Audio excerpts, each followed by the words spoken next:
అవే ఉద్రిక్త పరిస్థితులు, అదే ఉత్కంఠ. పహల్గాం ఉగ్రదాడి నేపథ్యంలో భారత్ పాకిస్తాన్ మధ్య తలెత్తిన ఉద్రిక్త పరిస్థితులు ఏమాత్రం చల్లారడం లేదు. దయాది కవింపు చర్యలు ఆగడం లేదు. నియంత్రణ రేఖ వెంబడి పాక్ సైన్యం వరుసగా 10 రోజు కాల్పులకు తెగబడింది.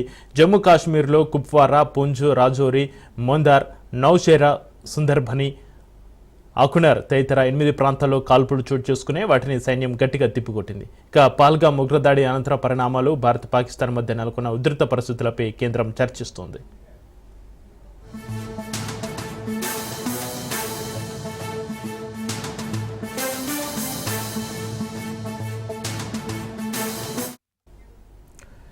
నావికా దళాధిపతి చీఫ్ అడ్మిరల్ దినేష్ కె త్రిపాఠితో సమావేశమైన 24 గంటలలోపే ఎయిర్ చీఫ్ మార్షల్తో మోడీ మాట్లాడడం ప్రాధాన్యత సంతరించుకుంది. ఉగ్రదాడులపై ప్రతీకారం విషయంలో సైనిక దళాలకు పూర్తి స్వేచ్ఛ ఇస్తున్నట్లుగా ప్రకటించారు. ఈ నేపథ్యంలో భారత వాయుసేనతో త్వరలో ఘర్షణ జరగవచ్చంటూ పాక్ రక్షణ మంత్రి ఖవాజా ఆసిఫ్ కొత్త పల్లవి అందుకున్నారు. తమ గగనతలంలోకి చొరబడేందుకు ప్రయత్నించిన భారత రఫేల్ యుద్ధ విమానాలను అడ్డుకున్నట్టుగా చెప్పుకున్నారు.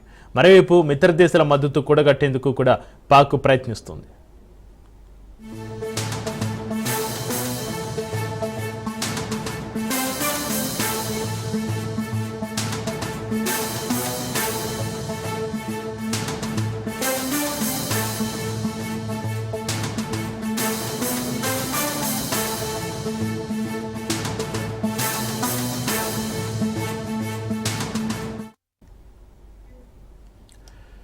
అవే ఉద్రిక్త పరిస్థితులు, అదే ఉత్కంఠ.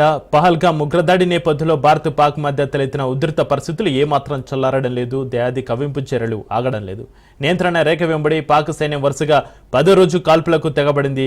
జమ్మూ కాశ్మీర్లో కుప్వారా, పూంచ్, రాజౌరి, మోందార్, నౌషేరా, సుందర్బని, అకునర్ తదితర 8 ప్రాంతాల్లో కాల్పులు చోటు చేసుకున్నాయి. వాటిని సైన్యం గట్టిగా తిప్పికొట్టింది. పహల్గాం ఉగ్రదాడి అనంతర పరిణామాలు, భారత్ పాకిస్తాన్ మధ్య నెలకొన్న ఉద్రిక్త పరిస్థితులపై కేంద్రం చర్చిస్తోంది.